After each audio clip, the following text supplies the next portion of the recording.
सद्भावना धाम, ये आपके श्याम कुटी परिक्षेत्र में पड़ता है, परिक्रमा मार्ग वृंदावन में। हम आपको बताना चाहेंगे कि करपात्री महाराज का जो फाउंडेशन ट्रस्ट है अखिल भारतीय, उसमें देखा हुआ है। हम आपको दिखाएंगे कि यहाँ पे अंदर की कुटिया के अंदर क्या क्या किस तरीके से यहाँ पे ब्रह्मचारी लोग यहाँ अपने साधना भजन इस तरीके से करते।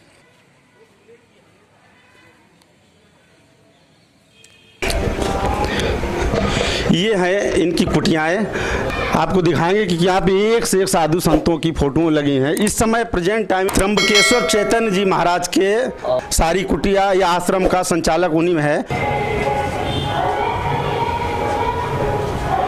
ये यहाँ पे बैठ के साधना। दूसरी सबसे अच्छी बड़ी बात ये है कि हम जब यहाँ पे एंट्री हुए तो हमने देखा कि किसी भी आश्रम में जाओ, किसी भी ट्रस्ट में जाओ, सबसे पहले वहाँ पे एंट्री होती है। एंट्री होने के बाद पहले वो रसीद कटवाते हैं कि महाराज भले 50 रुपये रोज की हो या 100 रुपये। तो सबसे बड़ी अच्छाई आपको बताएं, यहाँ पे आए सबसे पहले पूछा ब्रह्मचारियों से हमने कि महाराज जी यहाँ पे खर्चा क्या? बोले खर्चा कुछ नहीं। तो हमने कहा ये कैसे चलेगा?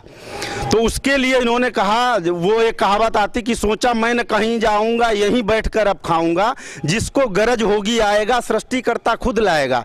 ये चीज को चरितार्थ किया। मैंने बड़े बड़े आश्रमों में जाके ये भी देखा कि किस तरीके से वहां पे जैसे लिखा होता है मेरा घर में केवल प्रेम, तो वो प्रेम यहाँ पे दिखता है। लोग देखते हैं कि साधु बनता है कि कुछ काम नहीं आता कहीं साधु बन जाओ, वो नहीं। इन्होंने कहा नहीं, देश की रक्षा देश की सेवा करते करते हमें साधु नहीं बनना है बल्कि सबको जागृत करना है। तो उसी कड़ी में हम आपको दिखाएंगे कि और अंदर कुटियाएं देखें कि किस तरीके से लोग पढ़ाई के साथ साथ यहाँ पे सब BA MAd BEd किए हुए सारे आचार्य लोग हैं जो उसकी डिग्री भी ले रहे हैं। और सबसे बड़ी बात कि जो भी यहाँ बढ़िया तरीके से आओ भगत होता है।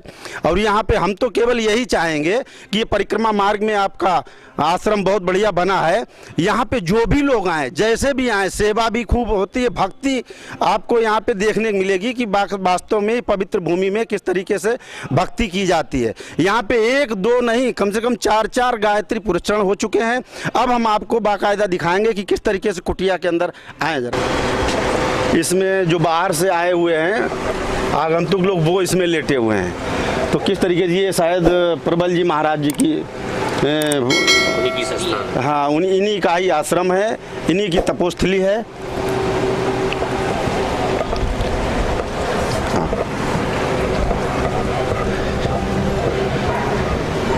तीसरी चौथी कुटिया ये है, त्र्यंबकेश्वर चैतन्य जी महाराज की ये कुटिया है जो कि बहुत शांत एकदम।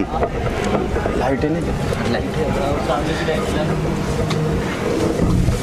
परम पूजनीय समर्थ श्री त्र्यंबकेश्वर जी महाराज की ये कुटिया है।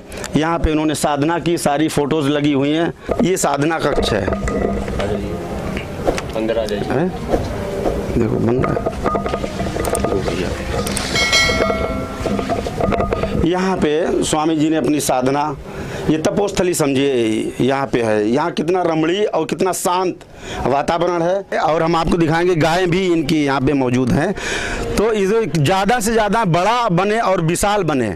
हम तो यही चाहेंगे कि जितने साधक हैं या जिनको भगवान में भक्ति है वो यहाँ पे आके और साधना के रूप में आएंगे तो उनको बहुत अच्छा लगेगा। और इसके साथ साथ हम आपको इनका किचन दिखाते हैं कि किस तरीके से यहाँ पे ब्रह्मचारी लोग भोजन बना के यहाँ पे सेवा करते हैं, वो दिखाएंगे हम आपको। ये बर्तन रखे हुए हैं। ये सारी कुटिया का हमें तो बड़ी रमणीय कुटिया लगी और सारा भोजन। हम केवल साधक भक्तों से ये बताना चाहते हैं कि जो लोगों के दिमाग में ये है कि कोई आदमी कोई काम नहीं कर रहा है वो साधु बन जाता है, तो यहाँ पे हम आपको दिखाएंगे कि साधु कौन बनता है, साधु कौन है।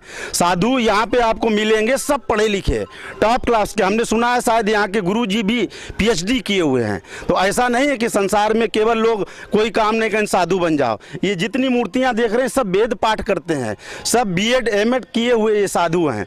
तो इस तरीके से ये इनका केवल एक ही मकसद है कि हम अपने हिंदुस्तान में जितना हो सकते हैं, हालांकि विदेशी भी आते हैं, कि अवेयरनेस ला सकें कि भगवान है, और उसी के हिसाब से धर्म को आगे ला के फिर कोई भी हम काम करते हैं तो हमारा फलीभूत होता है, यहाँ का भी वहाँ का भी। अब ये बात हम स्वामी जी से जुबानी ही पूछते हैं। जी महाराज जी, पहले तो अपना परिचय बताएं। हम परम पूज्य शंकराचार्य परंपरा स्वामी ब्रह्मानंद जी से करपात्री जी महाराज जी, जिनका नाम करपात्री नाम नहीं था, अच्छा, कर में ही पाते थे, इसलिए उनका नाम करपात्री पड़ा। जी महाराज। परम पूज्य महाराज जी प्रातः स्मरणीय करपात्री जी महाराज जी का नाम हरिरानंद सरस्वती था।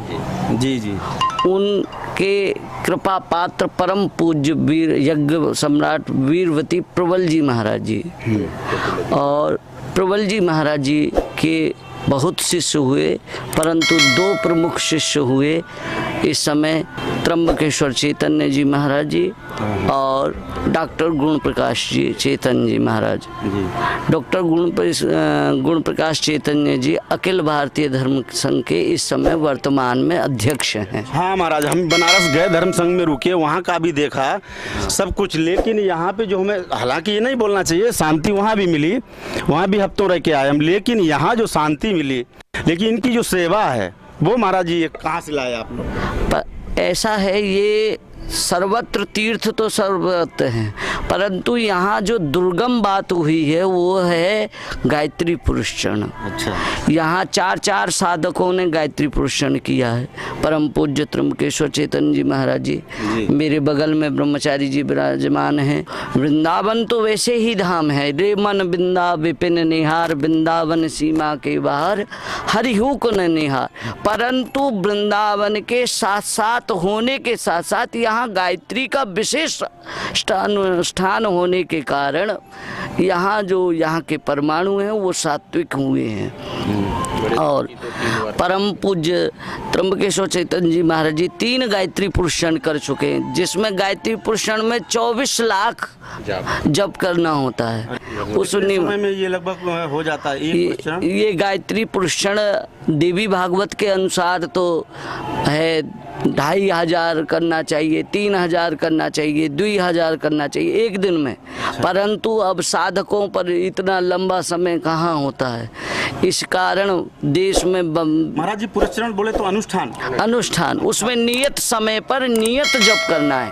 अच्छा। जितने प्रत्येक दिन में, जैसे पहले दिन जो आपने जप कर दिया उतनी ही जप संख्या रखनी है, वो स्थान नहीं छोड़ना है, आपको ब्रह्मचर्य का पालन करना है। आप फलार करेंगे, उसमें विशिष्ट नियम होते हैं, और सबसे ज़्यादा प्रमुख जो नियम होता है स्थान चयन का, स्थान को परिवर्तन नहीं करेंगे जब तक उसी स्थान पे बैठ के आपको जप करना। हाँ, परम जप की कोई संख्या होती है? हाँ, निश्चित संख्या होती है। जैसे महाराज जी की निश्चित संख्या 8000 जप से हुआ, आपकी 9000 से हुआ, एक आकाश जी ने 10,000 से किया, बाद में महाराज जी ने थोड़ा संख्या और बढ़ाई, 10,000 तक महाराज जी ने जप किया। महाराज जी श्री इसी कक्ष कुटिया में गायत्री पुरुषचरण किए कि हम जाने वाले कहीं और थे, लेकिन यहाँ रुकने का, केवल शांति प्रदान करने का केवल एक ही मतलब है कि यहाँ पे गायत्री पुरुषचरण कई हो चुके हैं। महाराज जी 3-3 मिनट सबके लिए हम चाहेंगे कि अपने बारे में, सन्यासी कैसे बने? परम पूजनीय सदगुरुदेव के सानिध्य में रहकर उनका ही आशीर्वाद। तो क्या आप गृहस्थी बनेंगे कि नहीं बनेंगे? जब सदगुरुदेव भगवान का आशीर्वाद जैसा ही हमको प्राप्त होगा वैसे ही मैं उनके ही देखा ना कि गृहस्थी में भी, हाँ, उनके ही वचनों का मैं पालन करूंगा, जो गुरुदेव भगवान का वचन होगा। हाँ। और महाराज जी यहाँ के बारे में बताएं कि स्वामी जी जैसे हमको नहीं दिखे, फिर ये संचालक, यहाँ पर तो सब कृपा है ठाकुर जी की, गुरुदेव भगवान की। आप जैसे भगत लोग आ जाते हैं और यहाँ पर नित्य संध्या बंदन, 3 टाइम की संध्या बंदन भी होती है, वेद पाठ होता है, और गौ सेवा भी होती है, भगत जगत आते रहते हैं। यहाँ पर वेद पाठी भी बैठे हुए हैं, सभी के मुख से आपको थोड़ा सा वेद पाठ भी सुनवाएंगे। अपना नाम बताएं। मेरा नाम आचार्य मुनीश शर्मा है और मैं आगरा से हूँ। गुरुजी के सानिध्य में रहा हूँ, गुरुजी के आपने विद्यालय में भी दीक्षा पढ़ा ली? है। मैंने सन 2011 में दीक्षा ली है। अच्छा जी, जब से मैं अपने संस्कृत की पढ़ाई कर रहा हूँ। अभी आचार्य मेरा फाइनल हुआ है अच्छा अच्छा अच्छा। और आगे अपने बीएड एमएड हो जाएगी, उसके बाद में हाँ। टीचर की और धर्मगुरु की तैयारी भी। अच्छा, धर्मगुरु तो दूसरी जी, चीज अपने परिवार में आप सबको छोड़ के इधर आए तो आपके मन में क्या चल रहा है? साधु बनेंगे या गृहस्थी रहेंगे? नहीं, अभी और परिवार में कितने लोग हैं? परिवार में मम्मी हैं, पापा हैं और बहन भी हैं। और अभी ऐसा कोई विचार नहीं है। ऐसा नहीं लगा कि हम एमबीए वगैरह करके जब अकेले हैं तो कुछ कमाई वाला वो रास्ता पकड़ते फिर आप? नहीं, अभी ऐसा कोई वो नहीं है। अभी तो गुरुजी के साथ में बस अध्ययन चल रहा है, साधना चल रहा है। आप अपने माँ बाप के इकलौते सपुत्र हैं? हाँ जी। तो देखा आपने कि किस तरीके से यहाँ पे कुछ समर्पित करके अपने आप को ये लोग साधना भजन में लगे हैं। बाकी सब आदेश गुरु का, वो जैसा चाहेंगे वैसे इनको शादी करनी होगी तो गुरुजी ही आदेश करेंगे, नहीं करनी होगी। जी महाराज, अपने बारे में बताएं। सदगुरुदेव भगवान के श्री चरणों में दंडवत प्रणाम। इस सद्भूमि, सद्भावना धाम आश्रम, सदगुरुदेव भगवान की तपोभूमि, ये तपस्या स्थली, इसको भी हम प्रणाम वंदन करते हैं। जो आज हम बैठे हैं ये बड़े ही जन्म के, बड़े ही प्रतापपूर्ण हमारे माता पिता का आशीर्वाद। संत भगवान संत ना होते संसार में तो कहाँ से हम और आप इतने सुरक्षित बैठे होते। ये धर्म जो बचा है, ये जो संस्था चल रही है, ये सब सतगुरुदेव भगवान की कृपा से, संतों के आशीर्वाद से। वो आज तो बहुत ही शुभ अवसर है कि जन्माष्टमी का पर्व, हमारे आपके कृष्ण कन्हैया लाल का बर्थडे है, जन्मदिन है। और हम और आप सभी लोग मिलकर के शाम को यहाँ जन्मोत्सव भी मनाएंगे। तो बहुत ही हर्ष उल्लास की बात ये है कि यहाँ पर जो आज हम और आप सब एकत्रित हुए हैं ये जन्माष्टमी के पर्व पर, यही कहना चाहते हैं कि ये तपस्या स्थली गुरुदेव भगवान की कृपा से हम यहाँ। अच्छा महाराज, आपकी पढ़ाई क्या हुई अभी तक? हमारी आचार फाइनल है। अच्छा, इस साल? जी। एक हमारे जो केवल सेवा पे ही विशेष ध्यान देते हैं, इनका काम ये है कि कैमरे पर हम ना आए, लेकिन फिर भी हम चाहेंगे कि महाराज बैठ के कुछ। जी महाराज, अपना परिचय बताएं पहले। जी, आचार्य अजय मिश्र मेरा नाम है और मैं मध्य प्रदेश से बिलोंग करता हूँ। जी। और आपके परिवार में कितने लोग हैं? मेरे परिवार में हम लोग 8 लोग हैं। 8 भाई? 4 भाई हैं। हाँ। और 2 बहनें, माता पिता जी। अच्छा, तो कौन सी डिग्री अभी आप? आचार्य प्रथम वर्ष कंप्लीट हुआ है और द्वितीय वर्ष में मैं प्रवेश कर रहा हूँ। तो आश्रम के बारे में बताएं कि आपको यहाँ मन कैसे लग गया, क्योंकि आचार्य डिग्री यूनिवर्सिटियाँ भी बहुत हैं वृंदावन में। वृंदावन में रहते होते कम से कम 10 वर्ष हुए। मैं 2011 में वृंदावन में प्रवेश किया था। एक विद्यालय है शीतल छायानारायण शरणम, जिसमें मैंने अध्ययन किया, वेद लगाया और गुरुजी के सानिध्य में अध्ययन किया। उस पश्चात मैं 2015 में वहाँ से निकला। निकलने के बाद वृंदावन में काफ़ी भ्रमण किया, लेकिन ऐसा मुझे माहौल नहीं मिला जो यहाँ पर मुझको मिला। जी। जब मैं कोरोना के बाद यहाँ आया घर से तो मुझे पता ही नहीं था कि गुरुजी आए हुए हैं। गुरुजी से मेरी इसी साल मुलाकात हुई तो गुरुजी को देख करके मेरे अंदर से जागृत हुआ कि मैं कुछ गुरु दीक्षा लूँ। जो 10 साल वर्षों से प्रतीक्षा में लगा हुआ है जिस चीज़ में, वो परिपूर्णता इस साल मुझे प्राप्त हुई। मैंने वृंदावन काफ़ी देखा, वृंदावन के संतों को देखा, सभी को देखा, लेकिन ऐसा संत महात्मा मैंने ज़िंदगी में पहली बार देखा हूँ। तो देखा आपने कि जैसे चातक पक्षी है, अगर पानी नहीं पिएगा तो प्यासा ही रहता है, उसे केवल मोती ही, बरसात का ही बूंद चाहिए। तो उसमें से ये उनके परम शिष्यों में है स्वामी जी। अब हम चाहेंगे कि कुछ वेद पाठ हमें थोड़ा सुनाएं तो अच्छा लगेगा हमें।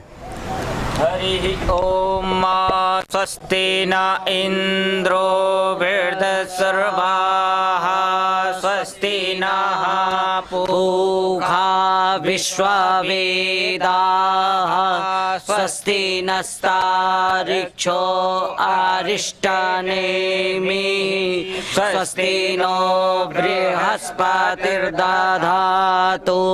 प्रखदश्वामरुताः कृष्णीमातरः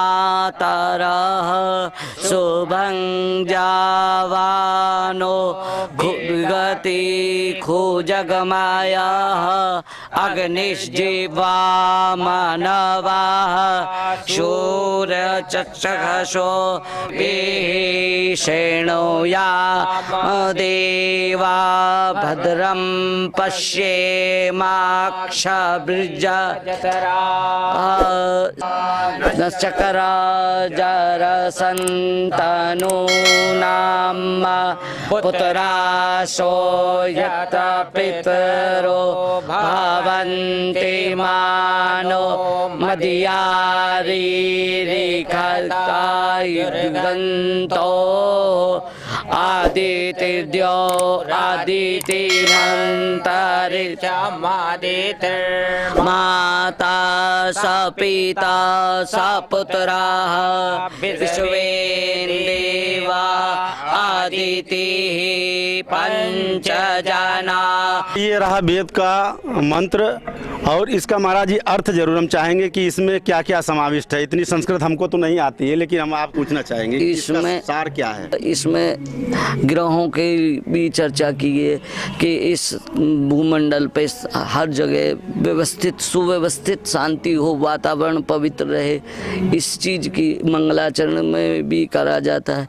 ये महापुरुष आने पर भगवान का भगवान जब पैदा हुए हैं, भगवान राघवेंद्र सरकार हों या लीला पुरुषोत्तम भगवान श्री कृष्णचंद्र हों, तो ये जब होते हैं, भगवान आते हैं, तो उस समय ये स्वस्ति वाचन होता है। अच्छा। ये कल्याण के लिए सब व्यवस्थित रहे, संसार में सब जो कार्य है, सब ग्रह अपने अपने अनुकूल रहें, सबका कल्याण हो, सबके तो कल्याण। कुल मिला के देखो, पत्रकार वो होता है कि उसका केवल जैसे गीद ऊपर उड़ता है, निगेटिव न्यूज़ें भी की ही टीआरपी मिलती है। तो हम तो केवल यही चाहेंगे, क्योंकि हमको यहाँ शांति मिली, इसलिए हम चाहेंगे कि जो भी हमारा चैनल देखें, न्यूज़ देखें, तो उसमें ज़रूर हम उनसे केवल आग्रह करेंगे कि यहाँ आके अपनी भी सेवा दें और इन साधु पुरुषों से सेवा लें और अपना परिवार का कल्याण करें। धन्यवाद। मैं शिशुपाल कुमार, वृंदावन से।